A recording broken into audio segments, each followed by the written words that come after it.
नमस्ते दोस्तों, स्वागत है आपका हमारे चैनल पे। आज की एडियागैस्कर स्टोरी टेलिंग सीरीज में मैं आपके लिए लाई हूँ अज्ञात की अलिफ लैला में से सिंदबाद जहाजी की दूसरी यात्रा की कहानी। ये वीडियो सिंदबाद की 7 यात्राओं में से दूसरी यात्रा पे आधारित है। तो चलिए कहानी को शुरू करते हैं। मित्रों, पहली यात्रा में मुझ पर जो विपत्तियां पड़ी थीं उनके कारण मैंने निश्चय कर लिया था कि अब व्यापार यात्रा न करूंगा और अपने नगर में सुख से रहूंगा।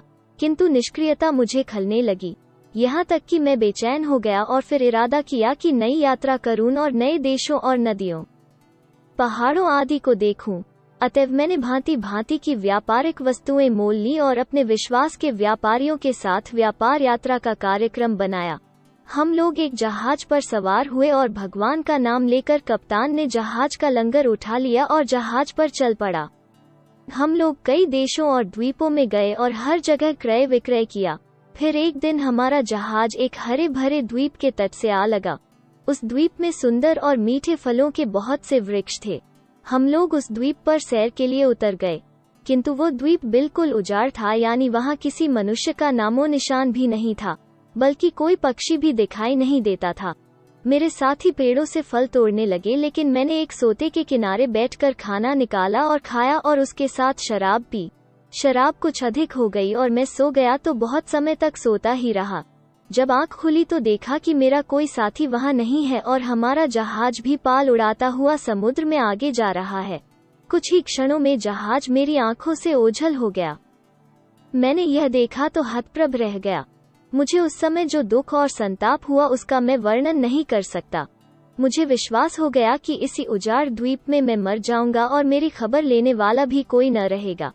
मैं चिल्ला चिल्ला कर रोने लगा और सिर और छाती पीटने लगा।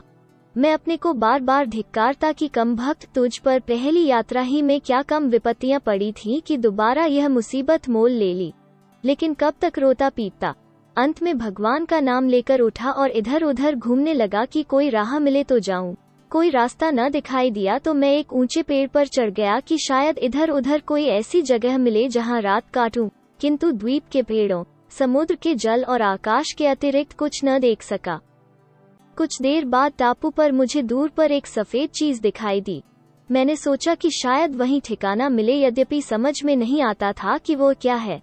मैं पेड़ से उतरा और अपना बचा खुचा खाना लेकर उस सफेद चीज के पास पहुंचा। वो एक बड़े गुंबद सा था, लेकिन उसका कोई दरवाजा न था। वो चिकनी चीज थी जिस पर चढ़ा भी नहीं जा सकता था। उसके चारों ओर घूमने में 50 कदम होते थे। अचानक मैंने देखा कि अंधेरा हो गया। मुझे आश्चर्य हुआ कि यह शाम का समय तो है नहीं, अंधेरा कैसे हो गया। फिर मैंने देखा कि एक विशालकाय पक्षी, जो मेरे अनुमान में भी पहले नहीं आ सकता था, मेरी तरफ उड़ा आता है। मैं उसे देखकर भयभीत हुआ। फिर मुझे कुछ जहाजियों के मुंह से सुनी बात याद आई कि रुख नामी एक बहुत ही बड़ा पक्षी होता है। अब मैंने जाना कि वह सफेद विशालकाय वस्तु इसी मादा रुख का अंडा है। मादा रुख आकर अपने अंडे पर उसे सेने के लिए बैठ गई। उसका एक पांव मेरे समीप पड़ गया। उसका एक एक नाखून एक बड़े वृक्ष की जड़ जैसा था। मैंने अपनी पगड़ी से अपना शरीर उसके एक नाखून से कसकर बांध लिया, क्योंकि मुझे आशा थी कि यह पक्षी कहीं उड़कर जाएगा ही। सवेरे वो पक्षी उड़ा और इतना ऊंचा हो गया कि जहां से पृथ्वी बड़ी कठिनता से दिखाई देती थी। कुछ ही देर में वो उतरकर एक बड़े जंगल में जा पहुंचा। मैंने जमीन से लगते ही अपनी पगड़ी की गांठ खोलकर उससे अलग हो गया। उसी समय रुख ने एक बहुत ही बड़े अजगर को धर दबोचा और उसे पंजों में लेकर फिर उड़ गया। जहां मुझे रुख ने छोड़ा था वो एक बहुत नीची और खड़ी ढलान की एक घाटी थी। वहां पर आने जाने की शक्ति किसी मनुष्य में नहीं हो सकती। मुझे खेद हुआ कि मैं कहां आ गया। यह जगह उस द्वीप से भी खराब है। मैंने देखा कि वहां की भूमि पर असंख्य हीरे बिखरे पड़े हैं। उनमें से कुछ तो इतने बड़े थे जो साधारण मनुष्य के अनुमान के बाहर थे। मैंने बहुत से हीरे इकट्ठे किए और एक चमड़े की थैली में उन्हें भर लिया, किंतु हीरों के मिलने की प्रसन्नता क्षणिक ही थी, क्योंकि मैंने शाम होते ही यह भी देखा कि वहां बहुत से अजगर तथा अन्य विशालकाय और भयानक सांप घूम रहे हैं। यह सांप दिन में रुख के डर से खोहों में छुपे रहते थे और रात को निकलते थे। मैंने भाग्यवश एक छो गुफा पा ली और उसमें छुपकर बैठ गया और उसका मुंह पत्थरों से अच्छी तरह बंद कर दिया ताकि कोई अजगर अंदर न आ सके। मैंने अपने पास बंधे भोजन में से कुछ खाया, किंतु मुझे रात भर नींद नहीं आई क्योंकि सांपों और अजगरों की भयानक फुसकारें मुझे डराती रहीं और मैं रात भर जान के डर से कांपता रहा। सुबह होने पर सांप फिर छुप गए और मैं बाहर निकलकर एक खुली जगह में सो गया। कुछ ही देर में मेरे पास एक भारी सी चीज गिरी। आवाज से मेरी आंख खुल गई। मैंने देखा कि वो एक विशाल मांस पिंड था। कुछ ही देर में देखा कि इसी तरह के अन्य मांस पिंड घाटी में चारों ओर से गिरने लगे। मुझे यह सब देखकर घोर आश्चर्य हुआ। कुछ ही देर में मुझे जहाजियों के मुंह से सुनी एक बात याद आई कि एक घाटी में असंख्य हीरे हैं, किंतु वहां कोई जा नहीं सकता। हीरों के व्यापारी आसपास के पहाड़ों पर चढ़कर वहां बड़े बड़े मांस पिंड फेंक देते हैं जिनमें हीरे चिपक जाते हैं। इसके बाद विशालकाय गिद्ध आकर उन मांस पिंडों को ले जाते हैं। जब वे ऊपर बने अपने घोंसलों में जाते हैं तो व्यापारी लोग बड़ा शोरगुल करके उन्हें उड़ा देते हैं और मांस पिंडों में चिपके हुए हीरे ले लेते हैं।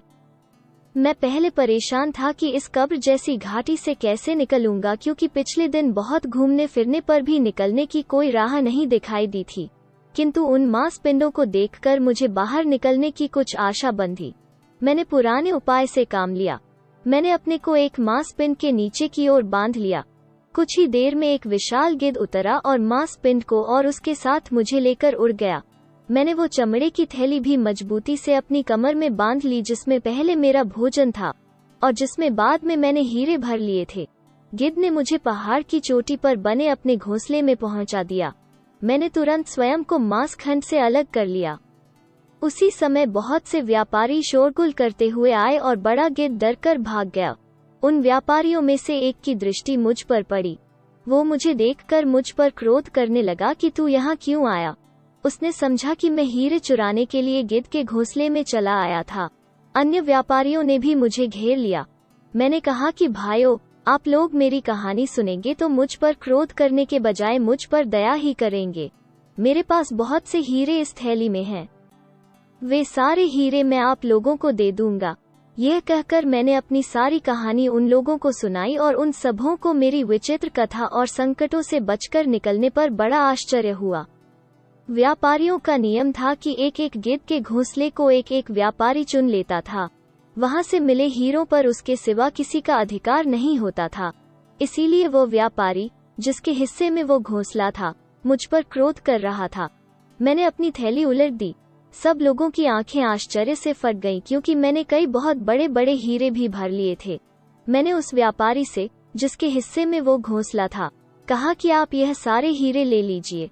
उसने कहा कि यह हीरे तुम्हारे हैं, मैं इनमें से कुछ न लूंगा। किंतु जब मैंने बहुत जोर दिया तो उसने एक बड़ा हीरा और 2-4 छोटे हीरे ले लिए और कहा कि इतना धन मुझे सारी जिंदगी आराम से रहने को काफी है और मुझे दोबारा यहाँ आने और हीरे प्राप्त करने की आवश्यकता नहीं पड़ेगी। रात मैंने उन्हीं व्यापारियों के साथ गुजारी। उन्होंने मुझसे विस्तार से मेरी कहानी जाननी चाहिए और मैंने सारे अनुभवों का उनसे वर्णन किया। मुझे अपने सौभाग्य पर स्वयं जैसे विश्वास नहीं हो रहा था। दूसरे दिन उन्हीं व्यापारियों के साथ रुहा नामी द्वीप में पहुंचा। यहाँ पर भी बड़े बड़े सांप भरे पड़े थे। हम लोगों का भाग्य अच्छा था कि उन सांपों से हमें कोई क्षति नहीं हुई। रुहा द्वीप में कपूर के बहुत बड़े पेड़ थे। कपूर के पेड़ की टहनियों को छुरी से चीरकर नीचे एक बर्तन रख देते हैं। पेड़ का रस निकलकर बर्तन में जमा हो जाता है और जमकर यही कपूर कहलाता है।